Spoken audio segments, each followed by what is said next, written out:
What's good? What's good, y'all? Welcome to episode one of Real Estate with a Real One. It's your guy, J Hall Agent. I'm a realtor here in the Maryland and Pennsylvania markets.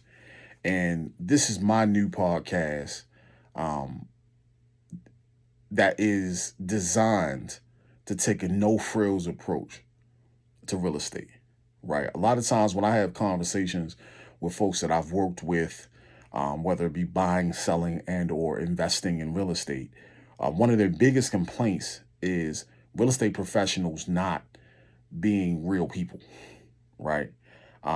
Feeling that a lot of us come from a pretentious perspective. Some have used terms to me like that they felt that they were talked down to the point that they were embarrassed because maybe it were certain things that they should know. And the purpose of this show is as a direct response to that, right? I want to bring real estate to you from a real perspective.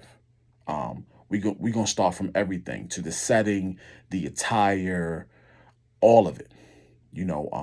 I have no issue with throwing a nice suit on and a nice pair of dress shoes. Those who know me, whether it be family or friends or people who know me professionally, definitely know how I give it up when it comes to that.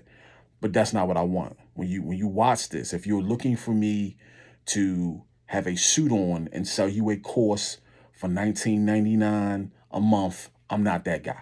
You go ahead and shut this off right now. It's not going to be the show for you, right? You're going to see me because it's the wintertime and I'm shooting this live from my home office, literally next door to my bedroom. It's the winter, it's cold. When I'm done with this, I got to show property.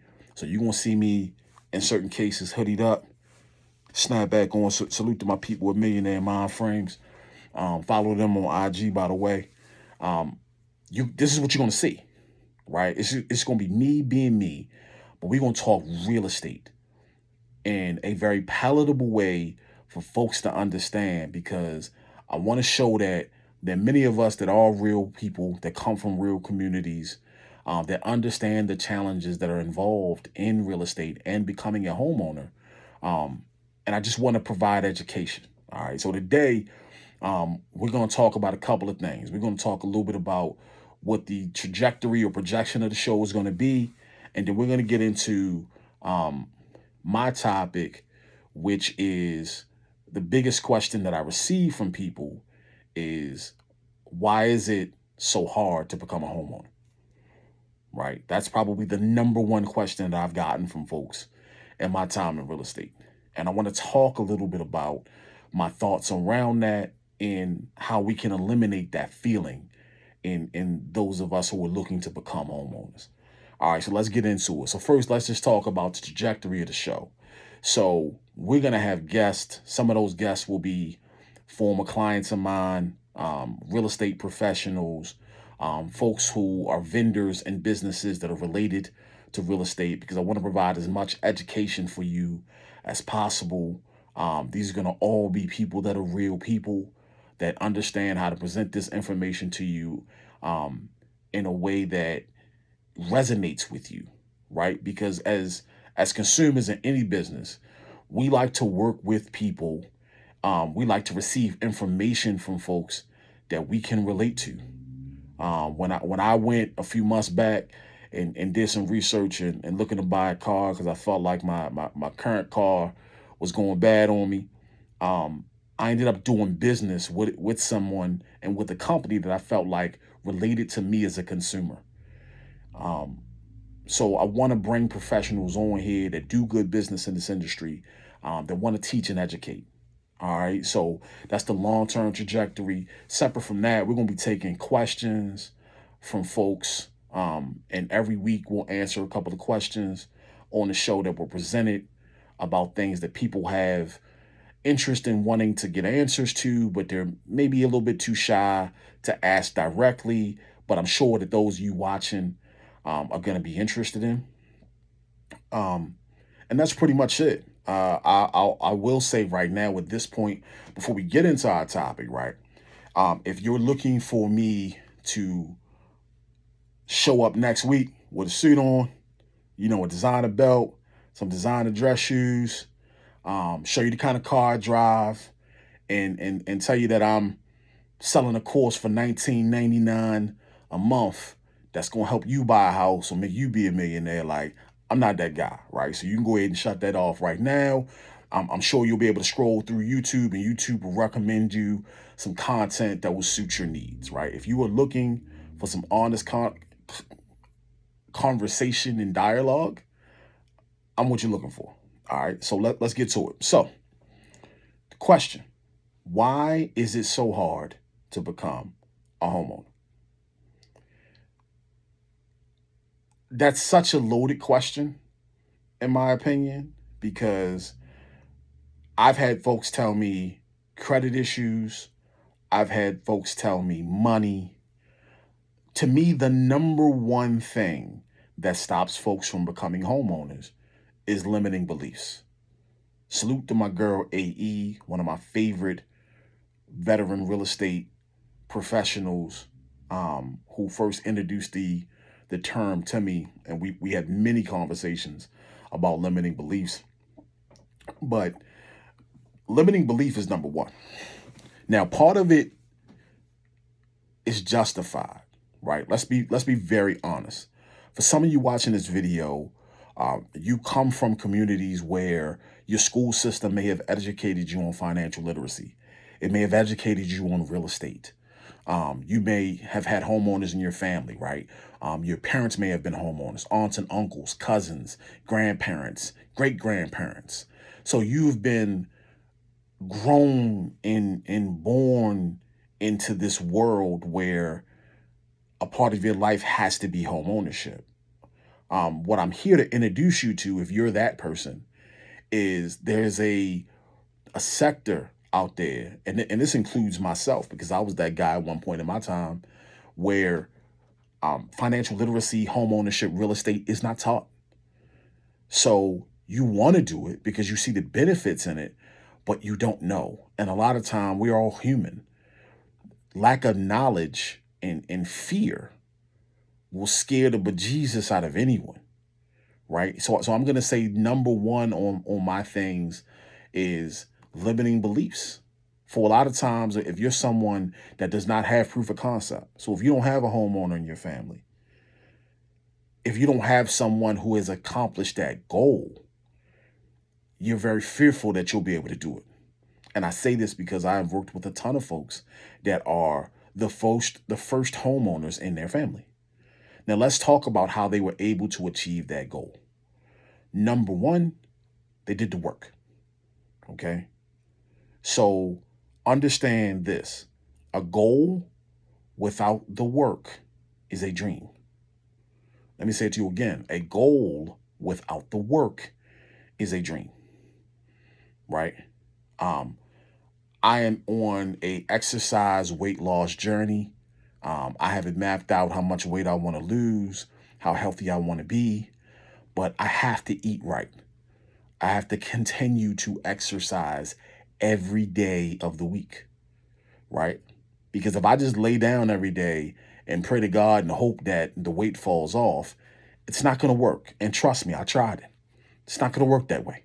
I got to put the time in, right? And the same thing happens with home ownership. You've got to seek out the information, hence maybe watching a video or a podcast like this. You got to seek out the information, educate yourself, and you have to do the work. Okay. The second thing is you got to manifest home ownership. And what I mean by that is you have got to speak it over yourself. One of my former clients, who's actually a very good friend of mine, had a conversation with me 2.5. Well, I'm sorry. Yeah, it's a full 3 years now. He had a conversation with me and said, give me 3 years. I'm gonna buy a house with you. Right. And he just was sitting around after work one day and really decided that home ownership was a goal that he wanted to achieve. And he said, this is what I'm gonna do. Um, I sold him a house. I sold him and his lovely wife a house this past summer. So he was able to do it in 2.5 years. Right. And yeah, he did the work. Right. He followed step one, which was doing the work. He did the work. Right. But he also manifested it. When he went in the stores and he bought things for his apartment, he would always eye and visualize how he would design the living room in his new home. You know, he would watch HGTV and think about how he would want to design a kitchen or what appliances he would want to have in his new home. As he works as a Class A CDL truck driver. As he drove through different towns throughout the United States, he manifested in his mind the kind of home that he would want to own. And 6 months short of the timeline or the deadline he gave himself, he pulled it off. And yes, he did do the work, but he spoke life into himself. And I think that is almost as much of a point as rule number one, which was putting in the work, is he manifested it. Okay. The last step of this is what you're doing now, in my opinion, which is consuming content, right? It is okay to take a look and research things and educate yourself. My wife, I'm coming up this year. August of this year will be 10 years I've been married.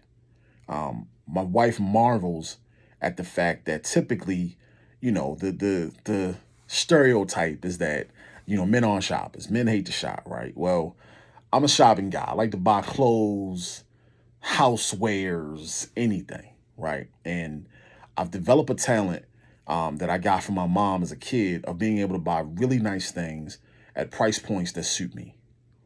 And my wife always says, or has always said, man, I don't know how you do it, man. You got such and such at this price. I've never seen it for this price. And what I educated her on is that I put the time in, right? I love shopping on Black Friday. So I have an app on my phone, which I'm not going to give them a plug here, but it releases the ads maybe a few weeks in advance of Black Friday to let you know what's on sale. And what I do, because I'm not really big on crowds or fighting people over toasters or any of that kind of stuff, is I will educate myself in that moment of who has what things for sale, what things are beneficial, and how can I obtain it. And it takes time, right? But it's a worthwhile proposition. Great example of it this year. My wife loves to bake, and she's always wanted a KitchenAid mixer. Always, right? And I remember first looking them up, and they were $500. And that's still the retail price of the really good one, is $500, right? And I could have probably spent the $500 on it, but $500 to me is a really, really nice pair of shoes. So in my mind, I just can't conceptualize the idea of spending that kind of money on a mixer. So I do my research. Of course, it's Christmas time. I want to buy gifts for my family. And I noticed that a retailer has it on sale for $220, right? So you understand that this is less than 50% of the cost. So now I got an opportunity to get my wife something that she wants and to do it at a price point that makes sense. So I go and buy it, and then lo and behold, what I find out is that this retailer, for the days leading up to Black Friday, is going to sell it. So I get a chance to get the item I want at the price point I want before anyone else gets it, because no one's paying attention. They think it's not going to be available until Black Friday, and I move on. But I said it to say, I took the time to consume the information I needed to reach said goal. So you have to do stuff like this, whether it's looking at my content, reading articles, studying the real estate market that you're in. You have to understand where you are so that you can make a clear and concise analysis of how you believe it's best to reach your goal, right? So let's go back to it. Number one is setting that goal and doing the work. Okay, they both go hand in hand. Number two, we're talking about manifesting. Okay, your belief that the goal is attainable. And then number three, we're talking about the consumption of the information needed to be successful. Listen, that's all we're going to do today. I thank y'all for even taking the time to check us out for episode 1. We got more content coming to you, longer episodes. We're going to try not to wear you guys down with all the real estate content, but I want to make sure that we're having real and honest and direct dialogue. And I appreciate y'all, man, for tuning in to Real Estate with a Real One. Salute.